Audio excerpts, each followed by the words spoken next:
kita selama ibadah dengan protokol kesehatan, kita akan buat ibadah 5 kali. Kalau ternyata minggu depan tidak muat, kita siapkan untuk kapasitas 300 ya. Kalau minggu depan tidak muat, kita akan buka 6 kali, begitu kurang lebih. Tapi hari ini saya lihat pemeliharaan yang sempurna dari Tuhan untuk kita semua. Katakan amin. Haleluya. Jangan khawatir ya. Nanti kasih tahu kepada teman-teman yang belum beribadah hari ini, jangan khawatir. Kalau udah waktunya mati, di mana juga mati juga. Bukan berarti kita hidup dengan sembarangan ya.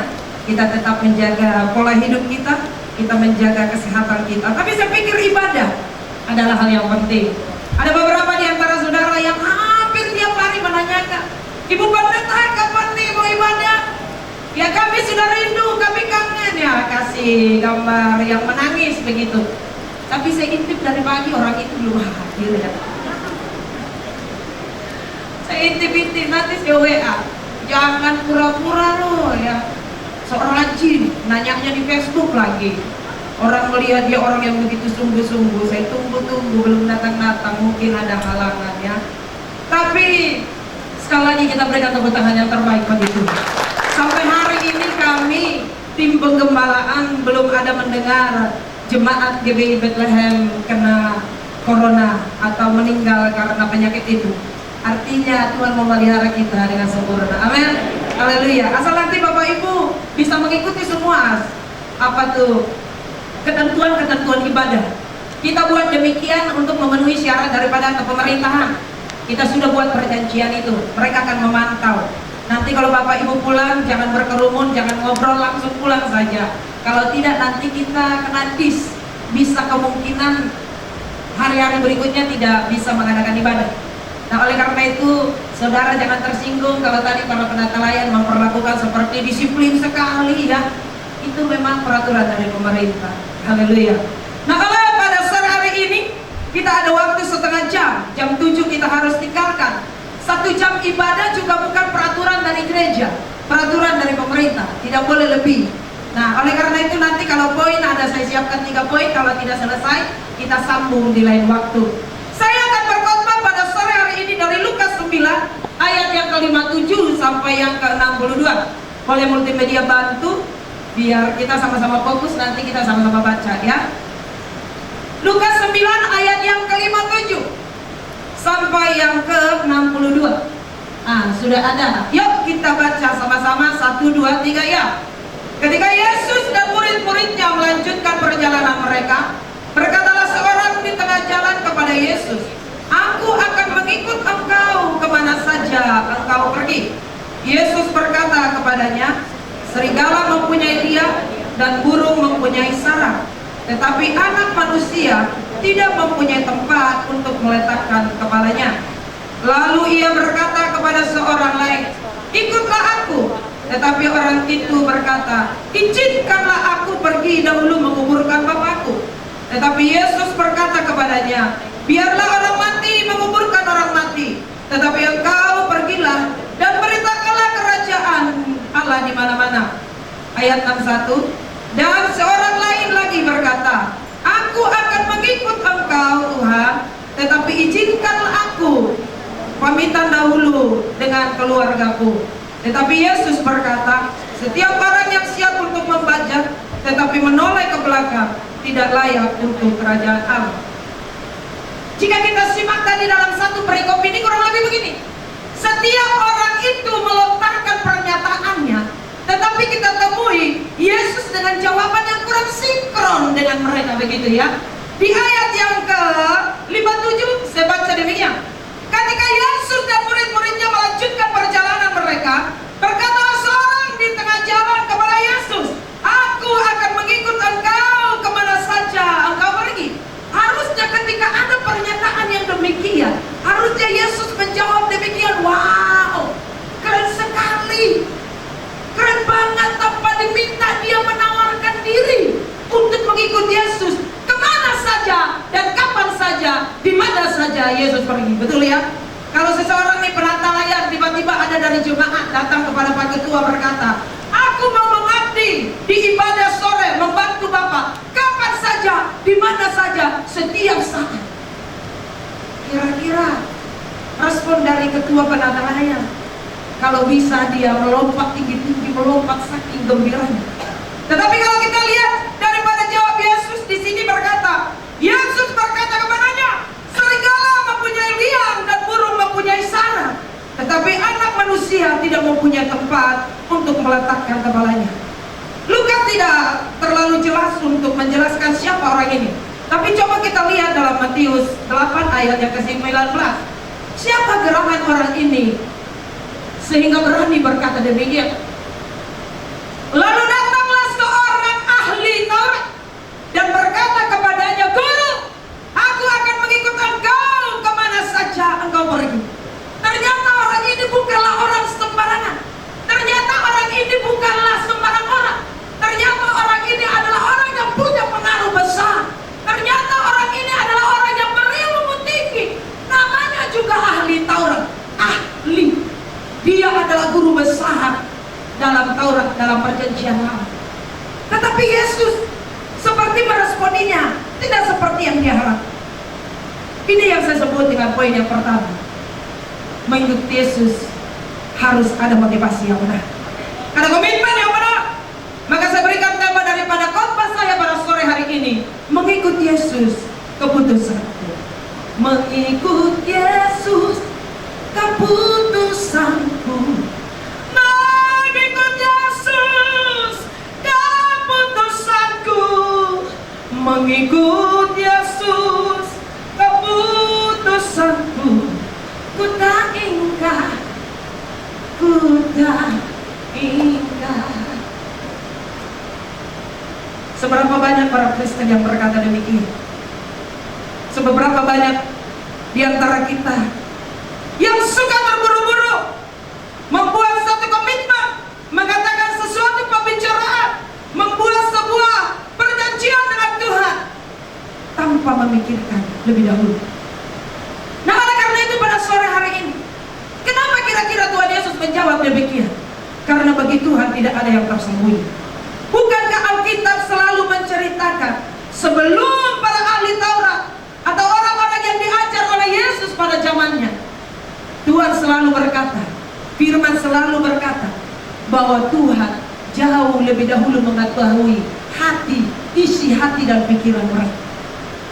Maka ketika kita lihat pertanyaan-pertanyaan daripada murid-murid Tuhan Yesus, daripada orang-orang Farisi selama Tuhan Yesus mengajar, Yesus selalu membuat perumpamaan untuk menjebak mereka. Karena ahli-ahli Taurat pada zaman itu selalu berusaha untuk menjebak Yesus. Tetapi bagi Tuhan tidak ada yang tersembunyi.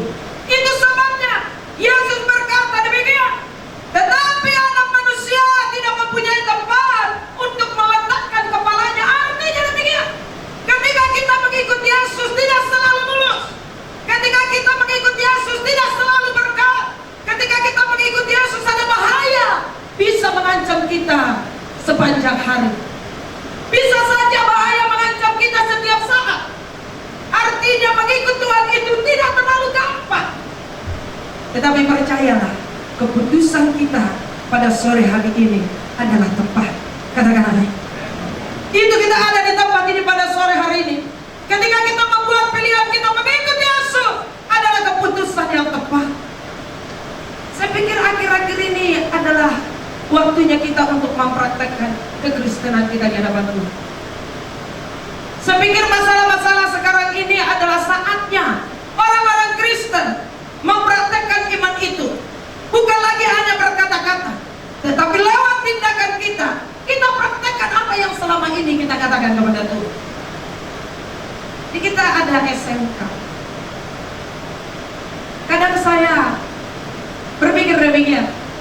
Ketika mereka ditambiskan ada di sini, mereka mengucapkan sebuah komitmen GBI Bethlehem.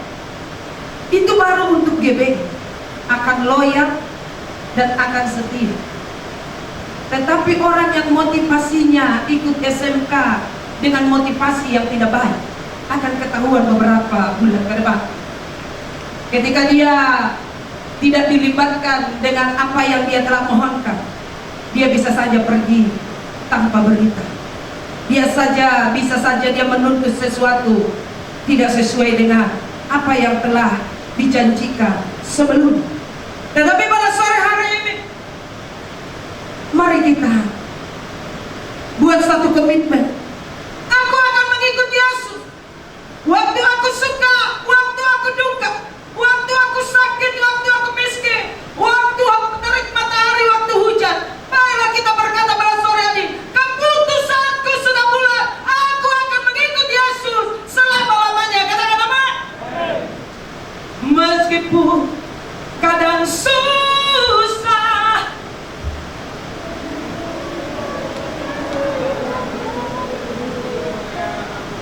saya mau iring Yesus sampai selama-lamanya. Ternyata mengikuti Yesus perlu pengorbanan. Kadang-kadang bukan berarti saudara tidak punya kesibukan pada sore hari ini, tetapi karena menurut saudara Yesus jauh lebih penting, maka saudara ada pada sore hari. Betul namanya? Ternyata kita mengikuti Yesus, ada hal-hal yang harus kita lepaskan dari kehidupan kita. Kebiasaan-kebiasaan dan hobi-hobi kita yang tidak sejalan dengan kebenaran firman, lepaskan itu.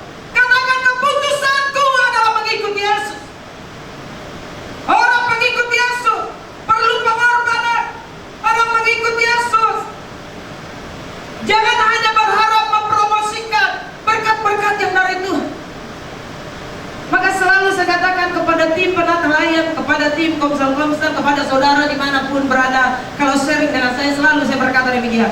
Jika engkau memberitakan firman Tuhan kepada orang lain, berhenti engkau hanya mempromosikan berkat Tuhan, supaya kelak dia menjadi seorang Kristen, benar-benar Kristen yang tangguh. Kenapa berkata demikian Bapak Nata?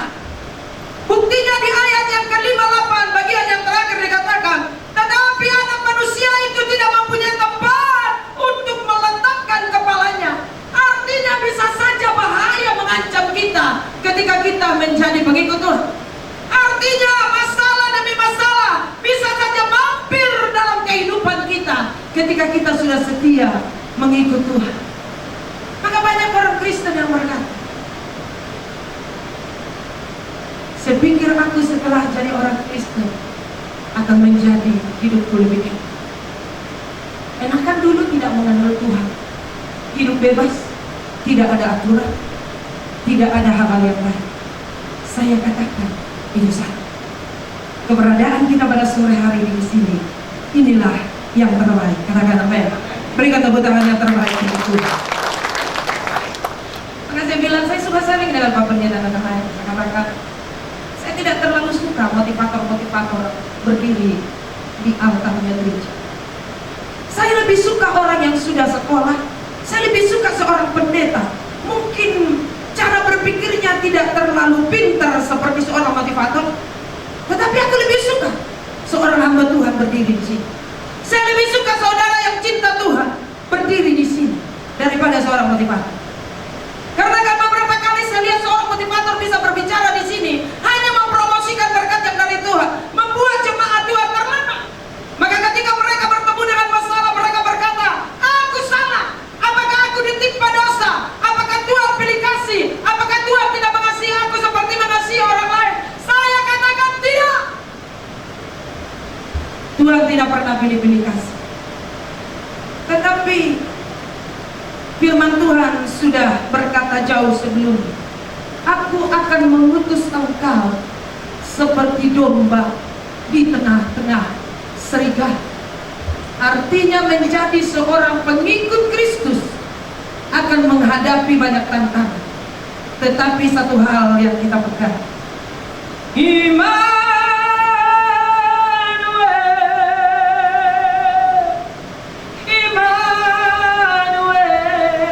tadi udah kita nyanyikan ya, namanya disebut Immanuel, Allah serta dengan kita. Namanya disebut Immanuel. Jika engkau berada dalam kekhawatiran, jika engkau berada seolah-olah kau sedang dalam titik terendah dalam kehidupanmu, berlututlah di hadapan Tuhan, katakan, Immanuel, Allah menyertai. Jangan khawatir. Bisa saja orang ahli-ahli ekonomi berkata ke depan akan lebih sulit. Itu sudah kabar biasa. Tetapi Alkitab berulang-ulang berkata, jangan khawatir. Selama engkau memegang Kristus dalam kehidupanmu, Tuhan memegang engkau. Bahaya apapun tidak akan pernah mengancammu. Katakan amin.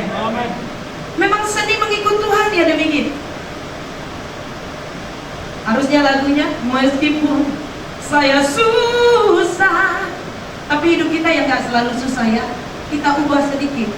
Kadang pun saya susah menderita dalam dunia, saya mau ikut Yesus sampai selama-lamanya. Memang itulah kekristenan. Kalau hanya untuk kaya raya, nggak usah tidur-tidur, kerja dari pagi sampai malam, kerja lagi, kau pasti tahu. Makan irit, hemat, pasti tahu. Tetapi firman berkata mengajar kita, yuk kita miliki komitmen. Untuk menjadi seorang pengikut Yesus perlu komitmen, perlu motivasi yang benar, perlu pengorbanan. Kita lepaskan hal-hal yang tidak baik. Pengorbanan itu bukan bicara yang gampang. Alkitab sering mengajarkan sebuah pengorbanan dalam kebenaran firman. Jika engkau berjalan 1 mil, jika engkau disuruh berjalan 1 mil, maka berjalanlah 2 mil, begitu ya. Jika seseorang meminta bajumu, berikan dia jubah yang terbaik. Jika orang menampar pipi kirimu, beri juga pipi yang kamu. Hanya orang yang memiliki keputusan mengikuti Yesus yang dapat melakukan itu. Katakan amin. Dan saya percaya saudara dan sayalah orangnya pada sore hari ini. Yang kedua, hal mengikut Kristus di ayat yang ke-59. Lalu ia berkata, yaitu Yesus. Lalu ia berkata kepada seorang lain, ikutlah aku. Tetapi orang itu berkata, izinkanlah aku pergi dahulu menguburkan Bapakku. Tetapi Yesus berkata kepadanya, biarlah orang mati menguburkan orang mati, tetapi engkau pergilah dan beritakanlah kerajaan Allah di mana-mana. Saya baca kembali ayat yang ke-60. Biarlah orang mati menguburkan orang mati. Artinya ketika Yesus telah memilih dan memanggil kita menjadi pengikutnya, jangan pernah kau tunda. Jangan ada alasan di situ. Tradisi orang Yahudi, seorang anak wajib untuk mengurus pemakaman daripada orang tuanya, tidak boleh orang lain. Kalau anaknya masih ada, harus dia yang melaksanakan akan hal itu. Tetapi lagi-lagi kita lihat jawaban Yesus dengan orang ini tidaklah sinkron. Dia berkata, izinkanlah aku pergi dahulu menguburkan Bapakku. Arti daripada kalimat ini demikian, nanti kalau aku menjadi pengikut Yesus, nanti kalau ayahku mati, siapa yang mengurusinya? Maka Yesus menjawab demikian. Tetapi Yesus berkata, biarlah orang mati menguburkan orang mati. Artinya demikian, bukan orang mati yang dari kubur bangkit untuk mengubur orang mati, bukan. Artinya, kalau hanya perkara-perkara duniawi, tidak mengenal Kristus pun, dia bisa melakukannya. Kalau hanya untuk menguburkan orang mati, agama lain pun bisa melakukannya. Tetapi ada pekerjaan orang Kristen yang penting yang tidak bisa dilakukan oleh sembarang orang. Yang pertama, mengabarkan kabar baik. Yang kedua, seperti hari ini, mengagungkan nama Kristus. Tidak semua pekerjaan orang Kristen bisa dilakukan oleh orang sembarangan. Maka saya katakan kepada pelayan-pelayan Tuhan, saya bilang kepada Bang Herman sebagai ketua singgah, kemana orang ini? Sudah dicatat? Sudah. Sudah lama? Sudah. Kenapa tidak hadir? Ada urusan penting. Sesekali dari WL juga saya tanya, kenapa bisa ada jadwal yang sudah dibagikan sebulan sebelumnya. Ada urusan lain. Saya katakan dari sini, kalau hanya urusan untuk jemput pacar, tidak perlu mengenal Kristus.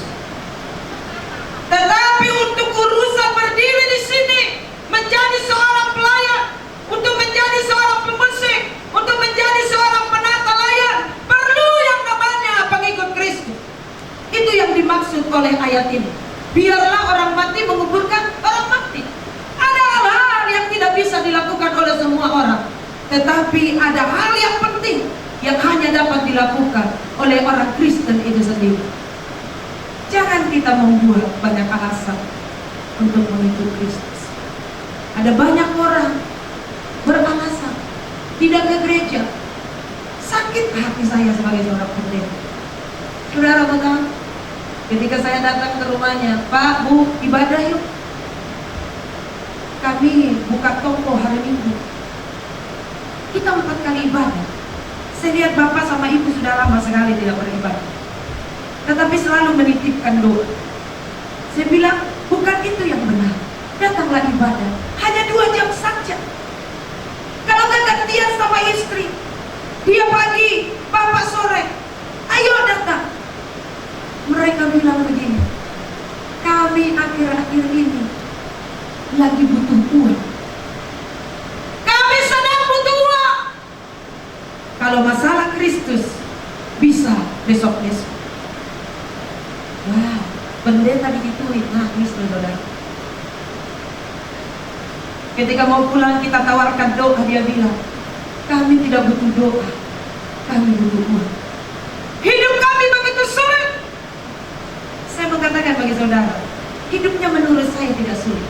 Masih punya apartemen, masih punya mobil, masih punya 2 usaha.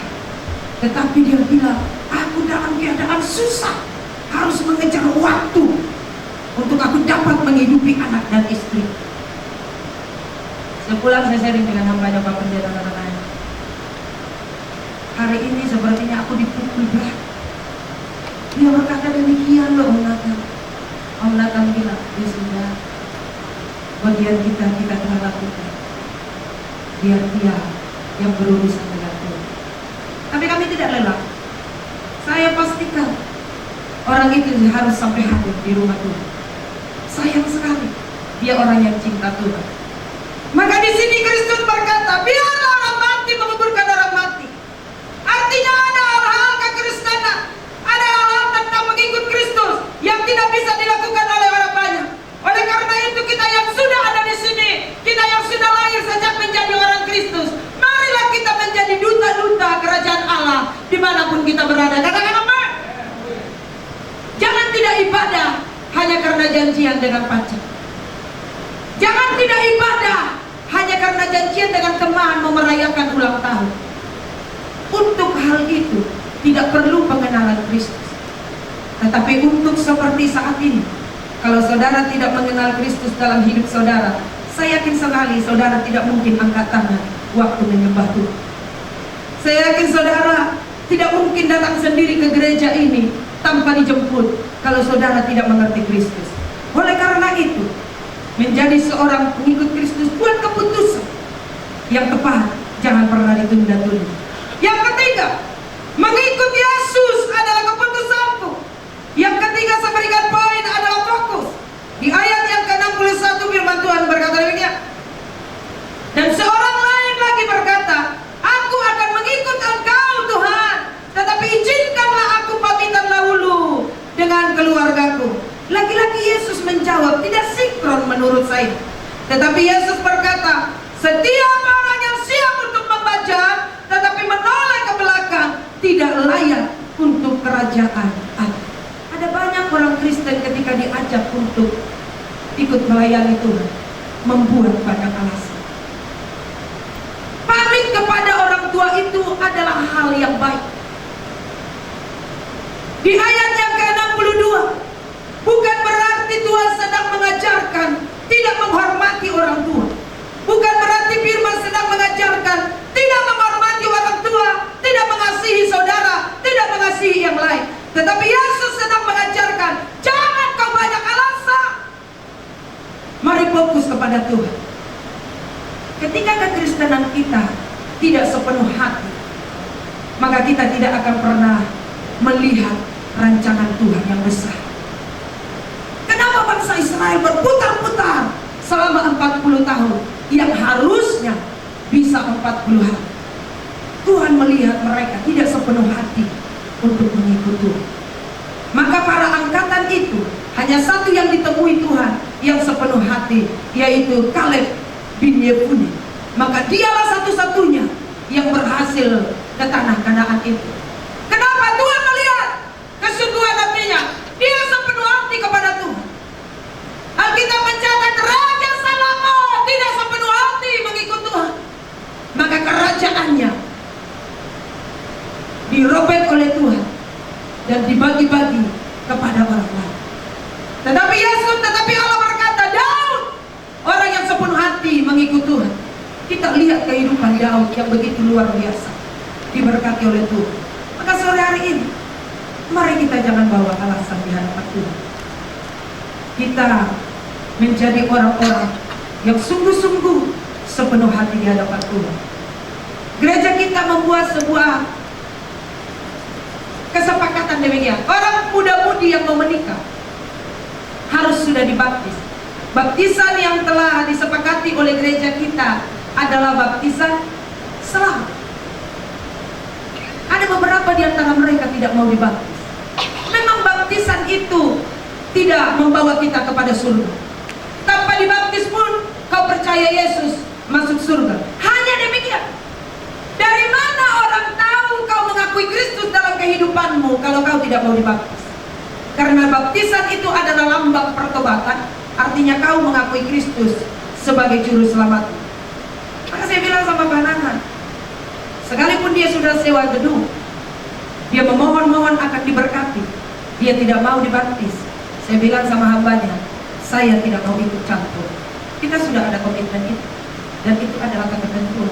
Tidak mungkin seseorang diberkati di gereja tapi tidak mengenal Kristus. Mungkin Pak Nathan begini ya, salah sekretaris dibuat ngelawan melulu. Kita dibaptisan sama Pak Bowo ya. Dia bilang sama orang-orang yang baru mengenal Tuhan, nanti kamu dibaptis, kenapa harus ditenggelamkan? Artinya ditenggelamkan itu kau terkubur bersama dengan Kristus dan kau bangkit lagi bersama dengan Kristus. Kalau nanti pendetanya belum angkat kamu dari air, kamu jangan kemana-mana ya, jangan langsung berenang kemana-mana ya. Nanti pendetanya buka mata, kamu udah ada di sana. Tunggu pendetanya kamu diangkat dan didoain sah baptisanmu. Mau terusin berenang, silakan berenang. Orang terlalu banyak alasan. Kamu harus dibaptis. Dia berkata demikian, aku kasih tahu dulu ya ke bapakku. Artinya memang kamu tidak punya keputusan untuk mengikut Kristus. Kamu datang beribadah, aku pamit dulu sama orang tuaku ya, boleh ibadah atau tidak, itu adalah hal yang benar. Tetapi seandainya orang tuamu tidak memperbolehkannya, baiklah kau membuat keputusan mengikuti Yesus adalah keputusanku. Saya jemput dah sama-sama pakai begini.